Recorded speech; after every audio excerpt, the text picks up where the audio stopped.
outside of just biathlon, you're also like super into the outdoors, and so it's.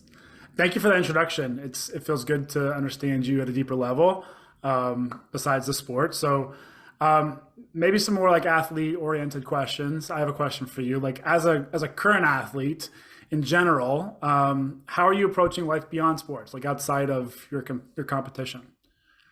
Totally.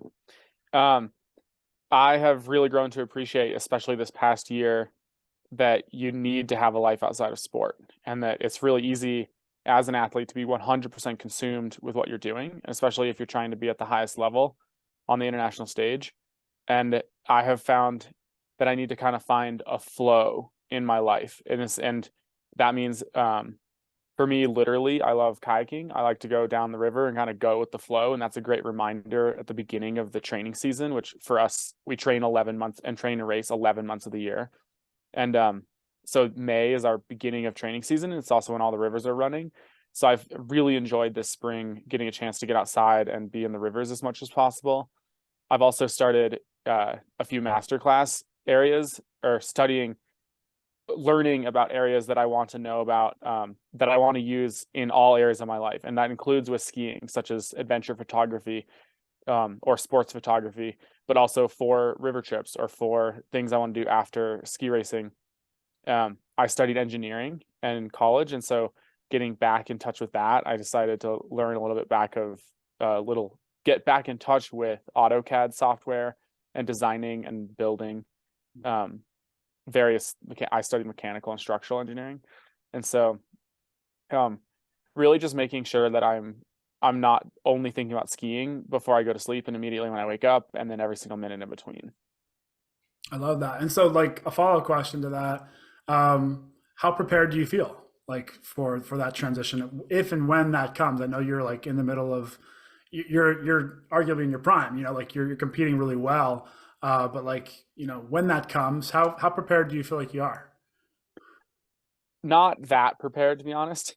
I've really, um, I think I've more prepared than I've ever been, but I also grew to appreciate this past year through kind of an up and down roller coaster season, how much of an identity it is to me to be an athlete. And when I'm in the race season and I'm not racing because of some stuff that took me out of the race season this winter, that was very hard. And so knowing that when eventually racing will come to an end, at least at an elite level, for good, is something I'm starting to work at now, so that when it does happen, which I'm expecting probably one more season or maybe two at the most, but if I do the work now, I'm hoping that transition only gets easier and easier. Hmm.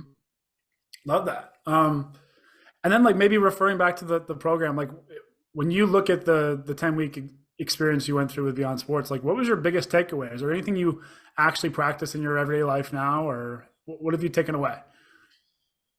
100%. There's a lot of tools I learned in the program. To be honest, I wish I could use them all on a regular basis, but I run out of hours in the day once training starts ramping up, especially. The biggest ones I've loved are kind of the grounding exercises we did at the beginning of each session. And maybe it's breath work, or maybe it's just a visualization. But when things start to get really chaotic, or for example, today, this meeting I was looking forward to, but I'm leaving tomorrow for a month and to go on a training trip to the Olympic Training Center in Lake Placid. And I'm very stressed, but I just taking a few minutes before this class, before I even log on, and just kind of settling in my mind and saying, okay, this is what I can do to be present and get the most out of whatever I'm doing. And it's almost like setting the intention of saying, I can't do it all, but here's one thing I want to do. And whether that's for this meeting or for a training session or for even just dinner with my parents, which I don't have often, but when I do, I want to make sure I'm present and I'm not just thinking about the next thing I got to get done. So Hmm. Yeah, I love that, and actually really speaks into the topic we're talking about today, which is going to be momentum, and like how to create momentum. I'm going to go through some tools around that, but like to you, what is this idea of momentum? How does this like play into life? How does it play into sport? Like, what is momentum? How do we define that? yeah, momentum for me really represents the idea of setting an intention or a goal. And obviously those things can change throughout time, but doing everything you can or designing a path to then work towards it. And Hmm. whether that is a result that you don't necessarily have control over, but you know how to become the best you can be, or maybe reorienting your goals to be the best you can be to pursue that result, or if it's literally just to be present, which has been a big one for me, or enjoy transition, whether it's, you know, the off season into the training season again, or a transition that's unexpected, such as injuring out of a season. Yeah. And working towards that and create. So momentum to me is, are you taking intentional steps to work towards something you intentionally set, whether that's a goal or an outcome or things like that. So I guess intention is really what I think about when I think of momentum.